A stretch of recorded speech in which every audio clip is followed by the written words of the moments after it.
बहुत समय पहले की बात है। एक घना और रहस्यमय जंगल था जिसे लोग जादुई जंगल के नाम से जानते थे। इस जंगल में अनेक विचित्र जीव जंतु रहते थे और उसकी हर चीज में कुछ न कुछ जादू था।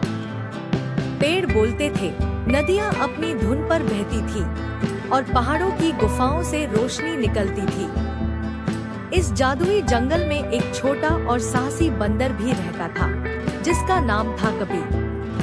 कपी न केवल तेज था बल्कि बहुत ही समझदार भी था। वह हर दिन जंगल में नए नए रोमांच करता था और जंगल की हर बात को अच्छी तरह समझता था। लेकिन कपी का सबसे बड़ा गुण था उसका साहस। चाहे कोई भी मुश्किल हो, वह बिना डरे सामना करता था। यही कारण था कि जंगल के सभी जानवर उसे बहुत मानते थे और उसे अपना नेता मानते थे। एक दिन कपी जंगल की गहरी खोजबीन कर रहा था जब उसने एक पुराना रहस्यमय दरवाजा देखा।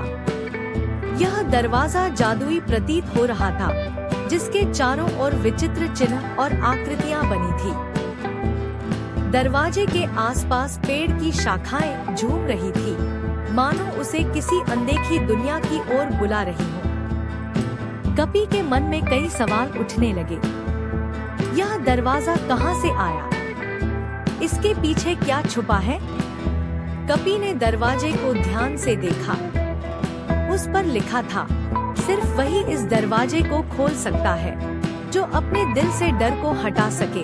कपी ने तुरंत समझ लिया कि यह दरवाजा उसके साहस की परीक्षा ले रहा है।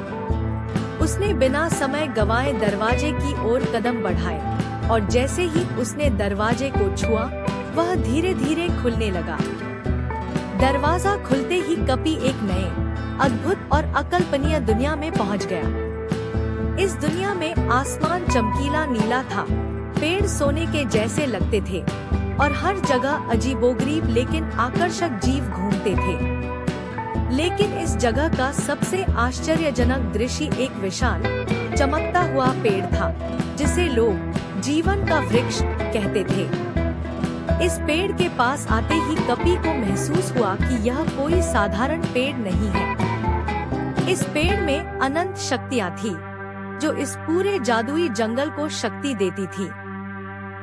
लेकिन कपी को जल्द ही एक और सच्चाई का सामना करना पड़ा।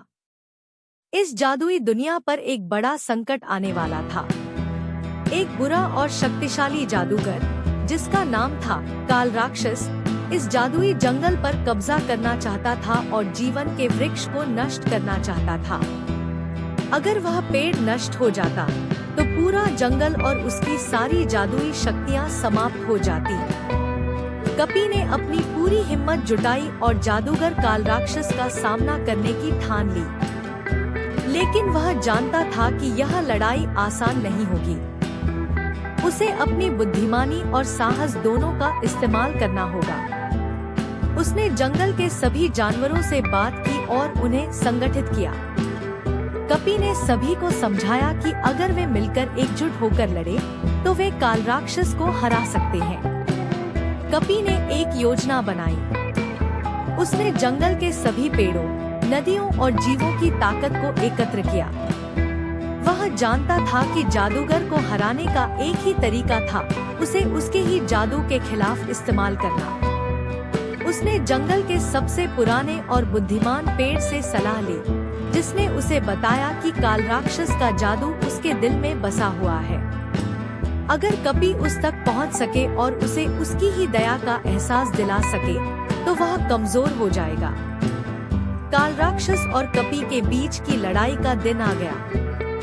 जादूगर अपनी पूरी शक्ति के साथ जंगल पर हमला करने आया, लेकिन उसे पता नहीं था कि कपी ने पूरे जंगल को उसके खिलाफ तैयार कर रखा था। कपी ने अपने साथियों के साथ मिलकर जादूगर का सामना किया। पेड़ अपनी शाखाओं से जादूगर को जकड़ने लगे, नदियों ने अपनी धारा तेज कर दी और आकाश से बिजली चमकने लगी। लेकिन कपी जानता था कि यह सब काफी नहीं था। उसे जादूगर के दिल तक पहुंचना था। वह अपनी पूरी हिम्मत और गति से जादूगर की ओर बढ़ा और उसके सामने खड़ा हो गया। उसने जादूगर से कहा, तुम जितने भी शक्तिशाली हो, पर तुम्हारे भीतर भी कभी दया और प्रेम था। उसे याद करो। कपी के शब्दों ने जादूगर को अंदर तक हिला दिया। कुछ पल के लिए काल राक्षस चुप हो गया और तभी कपी ने उसकी आंखों में डर और पछतावे की झलक देखी। वह समझ गया कि जादूगर हार चुका था।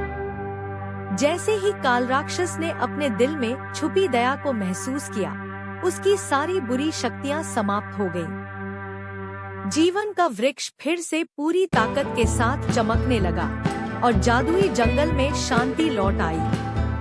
कपी की बहादुरी और उसकी समझदारी ने पूरे जंगल को बचा लिया। सभी जानवरों ने कपी की जय जयकार की और उसे अपना सच्चा नेता मान लिया।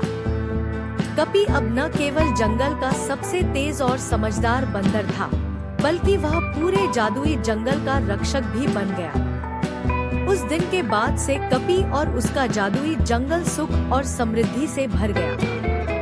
लोग दूर दूर से कपी की कहानियां सुनने आते और उसकी बहादुरी का गुणगान करते। कपी ने सीखा कि सबसे बड़ी ताकत न तो जादू होती है और न ही शक्ति, बल्कि साहस और दया होती है। यही वो गुण थे जो उसे सबसे अलग और सबसे महान बनाते थे।